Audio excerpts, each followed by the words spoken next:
Hello YouTubers, this is the noobifier, and if you're new to this channel, my name is Brian and I've been making YouTube videos for Star Citizen since the 10th of December 2015. I'm always trying to find that new piece of gear, software, new technique, or optimization in my workflow. I make videos because I enjoy the creative process and the social aspects of building up the community. In the video that I have linked up for you right now, I covered why I moved from a triple monitor array to a single ultra-wide.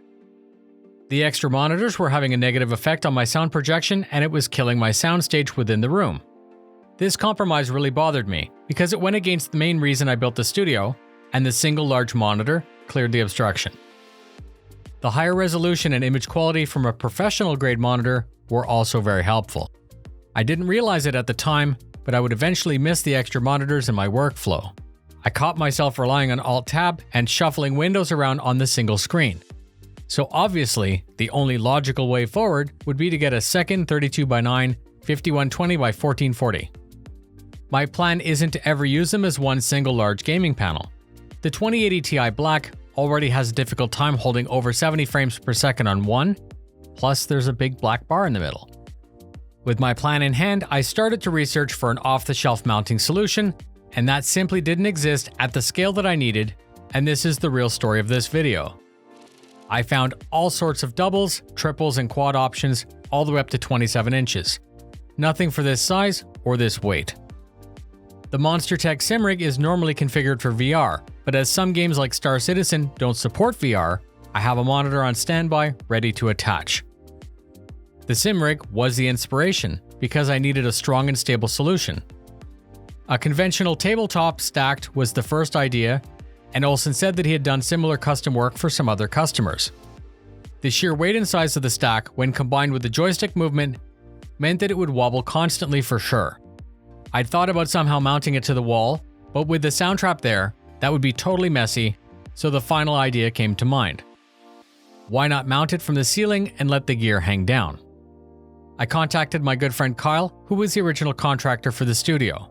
I wanted to confirm with him that the ceiling could actually support a slung load like this.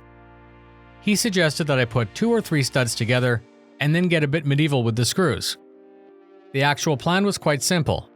A square frame screwed into 2 studs with 2 vertical profiles that would let 2 VESA mounts be positioned and then adjusted. Olsen cut it to length, boxed it up, and I got it within 4 days. Using a stud finder, I was able to find a suitable mounting location to pin the 2 profiles that carry the weight. The other 2 profiles make up the ceiling mount. These are the load structures for the vertical mounts that hang down. With everything attached to the ceiling, the monitors can be raised or lowered or pushed forward and backwards because of the T-slot design. I installed the 2 VESA mounts to the rear of the monitors using spacers and a separate bolt kit that I easily found on Amazon. With a level and a tape measure, I made sure that everything was square. With the second monitor in place, I ensured that everything was tight. The resulting mount is solid and beautiful. So I suppose the point of the video was my story of having a problem and then knowing exactly the right person to contact to get a correct solution. I'll end out the video on some stats and impressions. Collectively, the 2 panels make 5120 by 2880. They're the same size as having 4 27-inch UHD monitors, which is perfect for content creation, offering 4 sides that can be docked. I couldn't achieve this by using one large TV.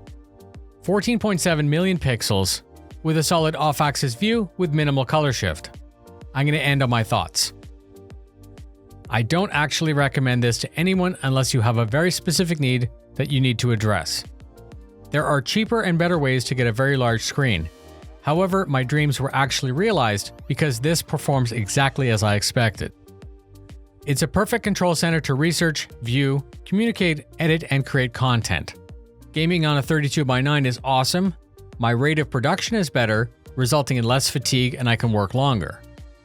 If you have any crazy projects that require some creative solutions, I have the contact information for Monstertech in the video description. Please let them know what you need. Thank you very much for spending your time with me. I hope you enjoyed the look behind the scenes. All of this effort is part of my desire to push harder to make the content that you want to watch. If you like the video, please remember to share with your friends or org mates. It really helps me reach a broader audience. Fly safe, and I'll see you in the verse.